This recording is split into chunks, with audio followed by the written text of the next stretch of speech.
आज import of proteins to mitochondria का चौथा लेक्चर है। आज हम लोग कुछ पाथवे के बारे में जानेंगे, स्पेशली जो इनर मेम्ब्रेन प्रोटीन्स के पाथवे हैं उनके बारे में आज हम लोग सीखेंगे। तो हेडिंग भी हम लोग देते हैं कि भाई मल्टीपल टारगेटिंग सिग्नल्स, क्योंकि सिग्नल्स भी तो कई प्रकार के होते हैं।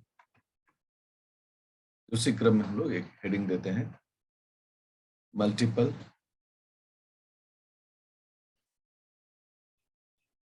Targeting signals. टारगेटिंग सिग्नल्स, ठीक है। तो मल्टीपल टारगेटिंग सिग्नल का मतलब क्या हो गया कि एक से ज्यादा तरह के सिग्नल्स काम करते हैं।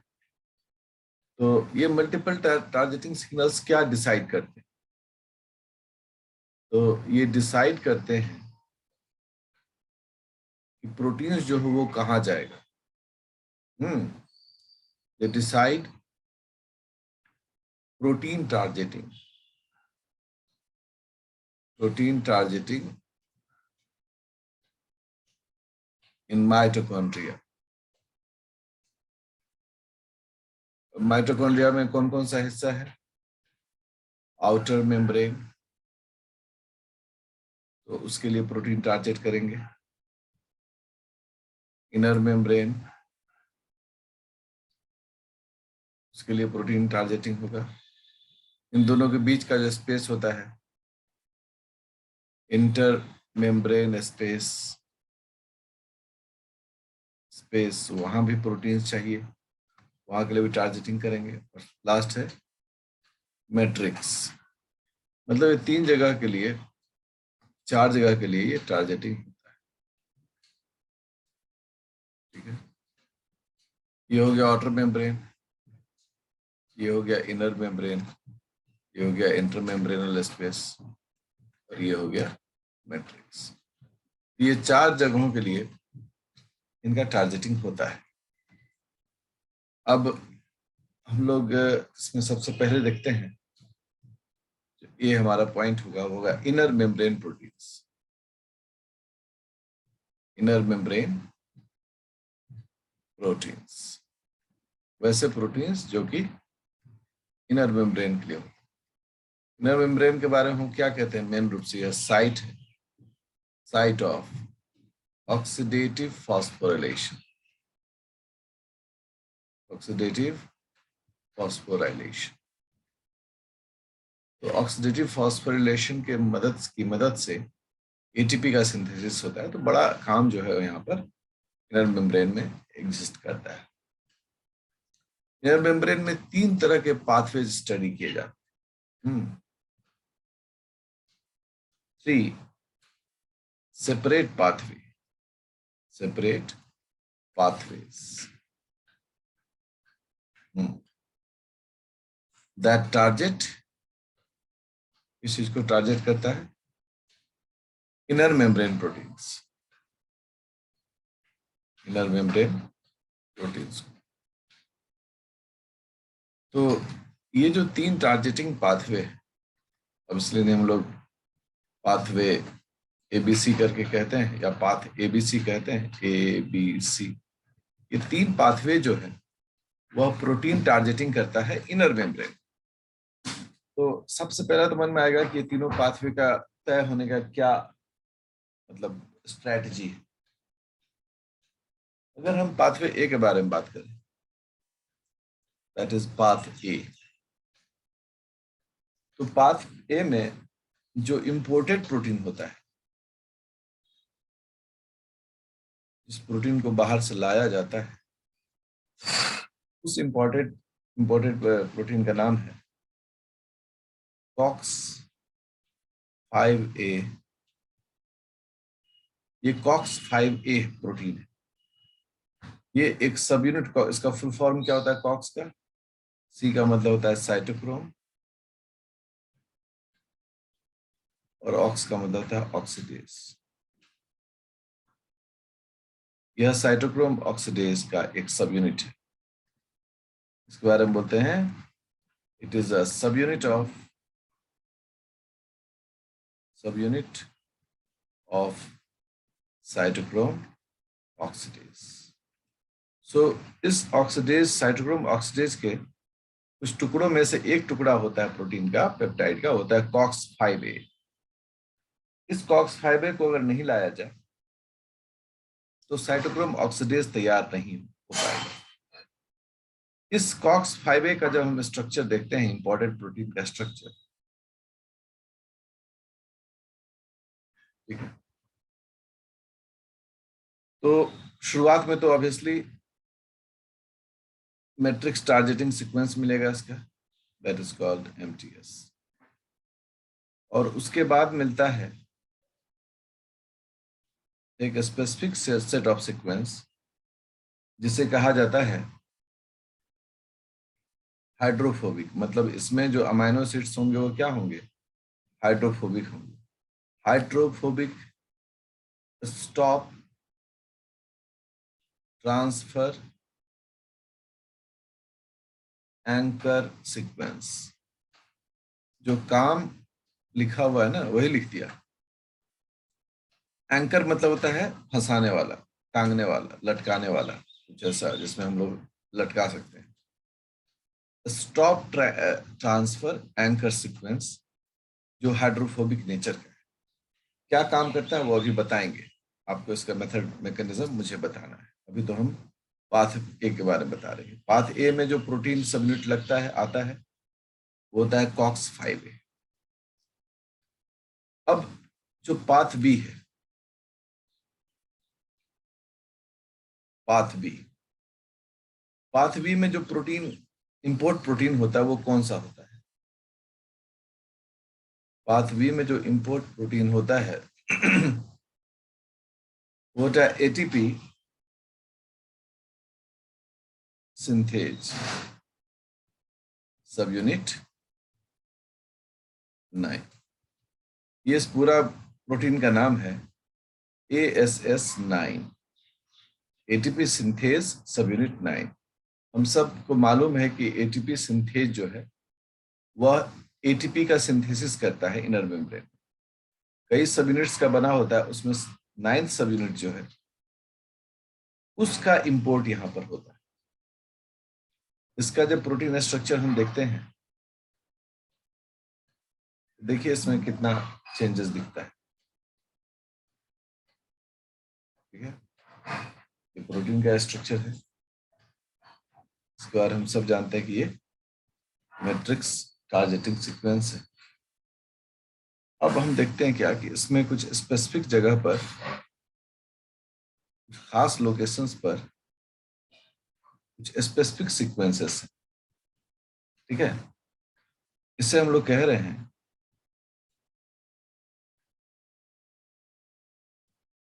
Intermediate sequence. Intermediate sequence recognized by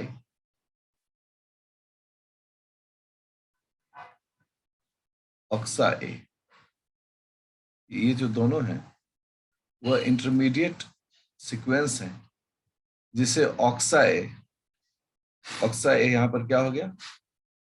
oxidase, ये एंजाइम का एक सबयूनिट है, तो वो इसको रिकॉग्नाइज करता है। अब देखो ये सारे लैंग्वेज लिखे हुए हैं, इस प्रोटीन को कहाँ जाना है।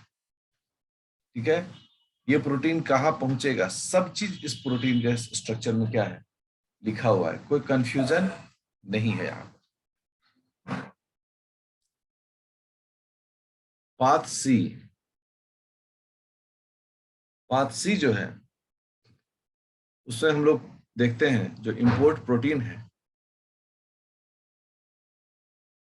इस प्रोटीन का इंपोर्ट किया जाता है पाथ सी में, वह है ADP ATP एंटीपॉटर। ठीक है, ये ATP एंटीपॉटर प्रोटीन जो है ये क्या करता है, एक तरफ से मेम्ब्रेन है तो एक तरफ से ATP को अंदर आने देगा, ATP को बाहर भेजेगा। ये साइकिल एक प्रकार, क्योंकि ATP अंदर आके क्या होता है, दो भाग में टूट जाता है। इनऑर्गेनिक फॉस्फेट एंड एडीपी, और फिर ये एडीपी यहाँ से बाहर चला जाता है। फिर बाहर भी इसका साइकिल होता है, ठीक है ना, इसमें इनऑर्गेनिक फॉस्फेट जोड़ा रहता है और फिर इस प्रकार से एटीपी एडीपी पाथवे होता है। यदि इस प्रोटीन को भी हम ऐसे आपको इसका स्ट्रक्चर दिखाएं, बहुत इंटरेस्टिंग आपको स्ट्रक्चर दिखेगा। ये तो हो गया इसका मैट्रिक्स टारगेटिंग सीक्वेंस। उसके बाद क्या होता है, इसमें छोटे छोटे स्पेसिफिक सीक्वेंस होते हैं।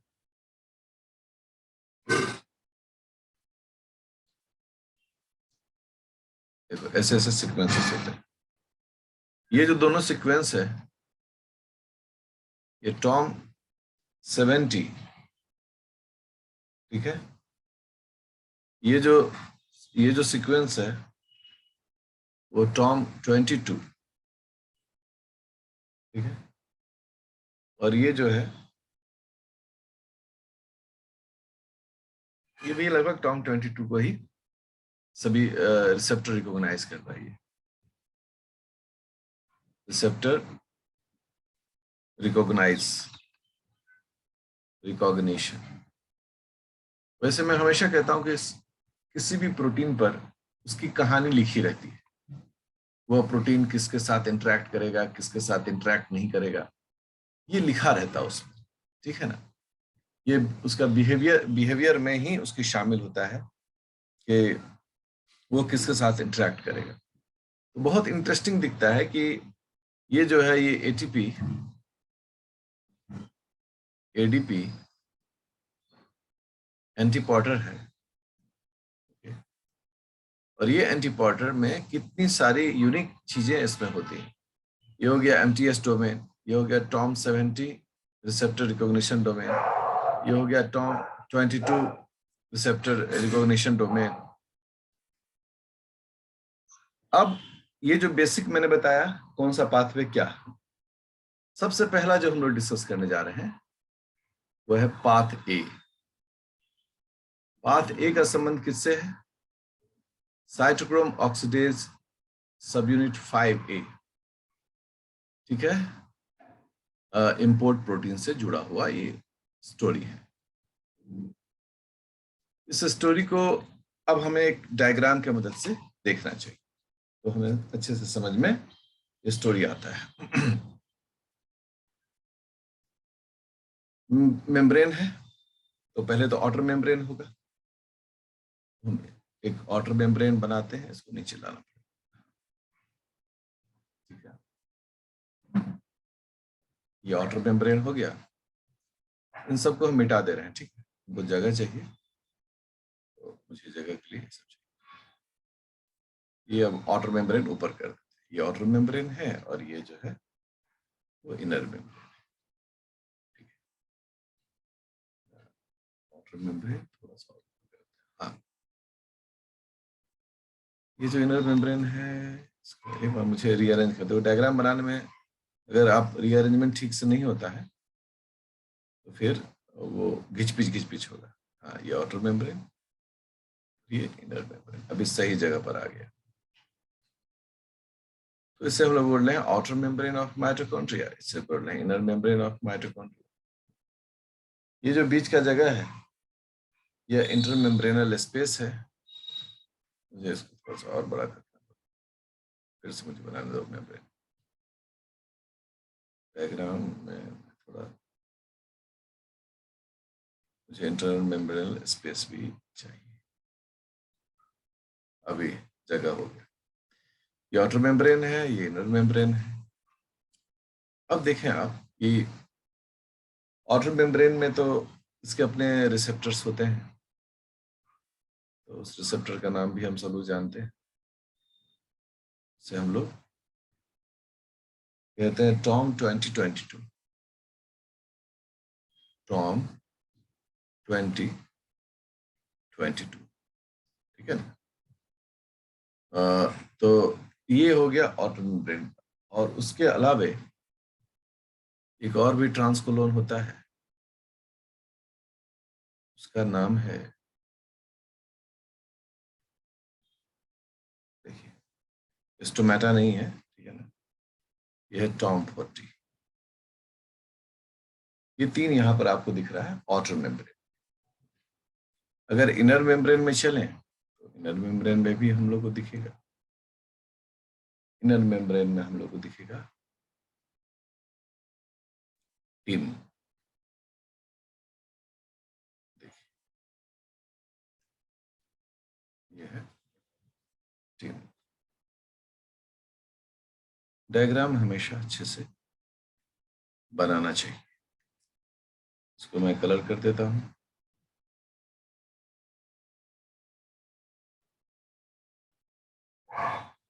ठीक है, अब ये हो गया और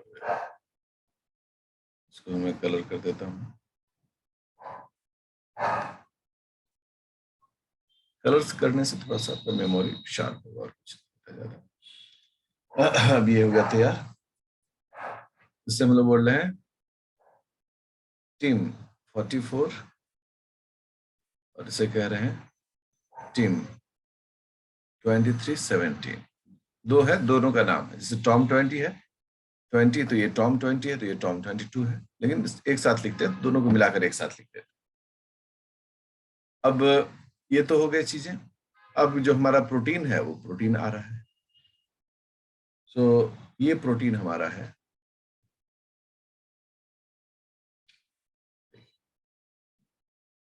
होते हुए ये प्रोटीन आ गया।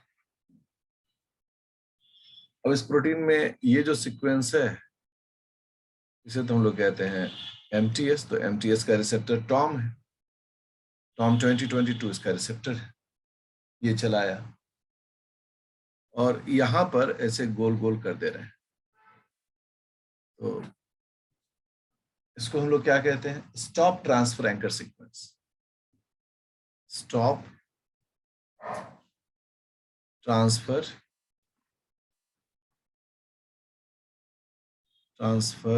Anchor sequence. ठीक है, ये TOM40 को रिकॉग्नाइज करता है।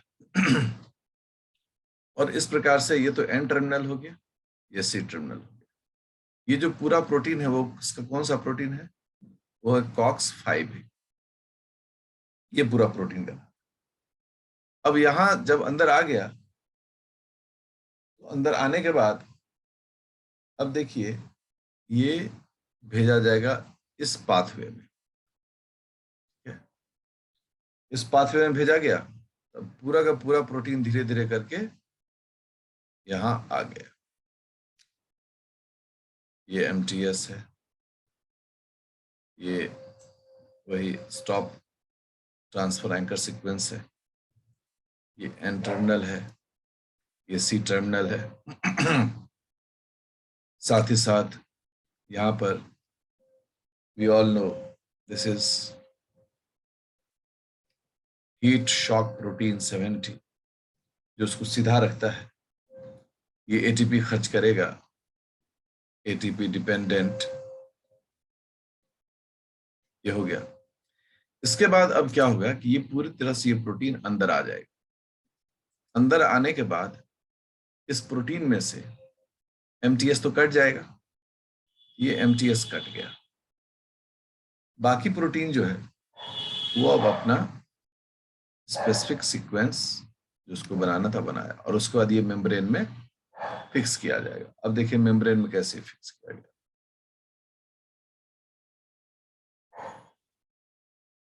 ये आ गया मेम्ब्रेन में सेट। ये जो है वह है COX-5। ठीक है, सही जगह पर प्लेस्ड। बाहर ये प्रोटीन बना, यहां तो साइटोसोल है, ये मैट्रिक्स है,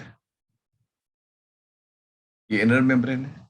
इस प्रकार से ये बाहर बना, बाहर बनकर कैसे ये आउटर मेम्ब्रेन से आया, फिर इनर मेम्ब्रेन से आया, और फिर ये यहाँ पर अपने प्रॉपर जगह पर ये आकर सेट हो गया। ठीक है, ये जो पूरी प्रक्रिया होती है इससे हम लोग कहते हैं पाथवे ए। देखिए साइटोक्रोम ऑक्सीडेज 5A, या तो सब यूनिट है साइटोक्रोम का, ठीक है, अ सब यूनिट ऑफ साइटोक्रोम ऑक्सीडेज, ठीक है। तो कॉक्स 5 जो है एक ऐसा प्रोटीन है जिसमें 3 स्पेसिफिक सीक्वेंस मिलते हैं, 3 स्पेसिफिक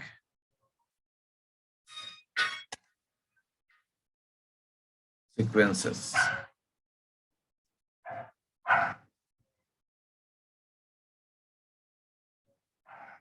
ठीक है।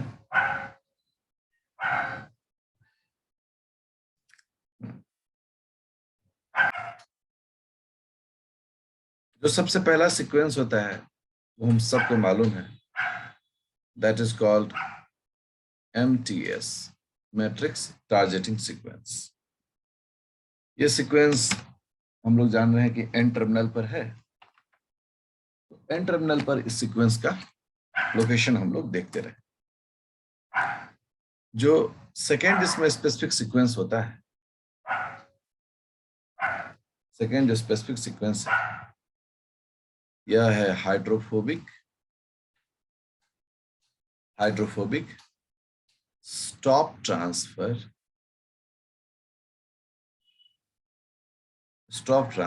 एंकर सीक्वेंस, ठीक है। और तीसरा जिसमें सीक्वेंस है, थर्ड सीक्वेंस जो ये फंक्शनल प्रोटीन सीक्वेंस, मतलब जो इस प्रोटीन का अपना ओरिजिनल काम है,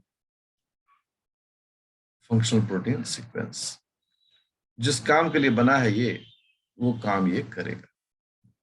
तो ये तो इसका काम करने के लिए बना है। ये जो दोनों है ऊपर फर्स्ट एंड सेकेंड जो है ये इसके इंपोर्ट के लिए बना है, matrix targeting sequence and hydrophobic stop transfer anchor sequence, ये दोनों इसके काम के लिए बना हुआ कि भाई ये जो है ये ट्रांसफर करेगा और ये जो है नीचे वाला ये इसका वर्क करेगा, ठीक है।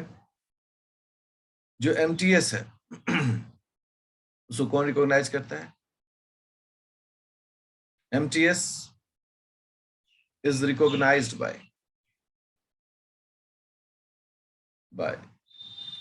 its receptor, ये अपने रिसेप्टर द्वारा रिकॉग्नाइज करता है, जिसको हम लोग बोलते हैं TOM2022, ठीक है। ये दोनों इंपोर्ट रिसेप्टर है, रिसेप्टर को भी हम लोग क्या बोलेंगे? इंपोर्ट रिसेप्टर, ठीक है। TOM40 के बारे में मैंने पहले ही बताया है पिछले क्लासेस में भी, आज फिर से बता रहा हूं। TOM40 is a general import pore. तो इन सब के बीच में डिफरेंस याद रखना है। TOM2022 इंपोर्ट रिसेप्टर है, TOM40 जनरल इंपोर्ट पोर है, ठीक है, इन आउटर मेम्ब्रेन में ये जनरल रिसेप्टर पोर है, ठीक है। जबकि जो टीम है, टीम भी तो है, टीम 2317 इज टीम इज ये क्या है भाई? तो is located in inner membrane,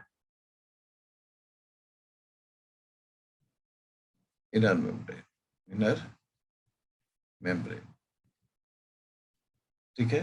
जो हम लोग देखे, क्या देखे?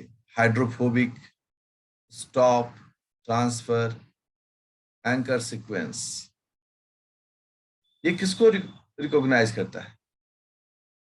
ये रिकॉग्नाइज करता है कि भाई कहां पर ये इनर मेम्ब्रेन है। तो ये जो स्पेसिफिक सीक्वेंस है, it is not allowed to pass या to move across the inner membrane inner membrane कोई थ्रू के को पास करने से इस सीक्वेंस को रोकता है। कौन रोकता है? TIM23 and 70। इसलिए आप डायग्राम में भी अगर देखें, इस डायग्राम में, तो ये जो चीज आप देख रहे हैं, ये यूजुअली ये ब्लॉक करने की कोशिश करता है, ठीक है ना। अगर नॉर्मल कंडीशन नहीं हो तो ये यहाँ पर रुक सकता है। अब ये सब बातें हो गई। ये जो पाथवे आपने देखा, ये पाथवे है, पाथवे ए पाथ जो है, पाथ ए जो है वो इसी तरह से होता है।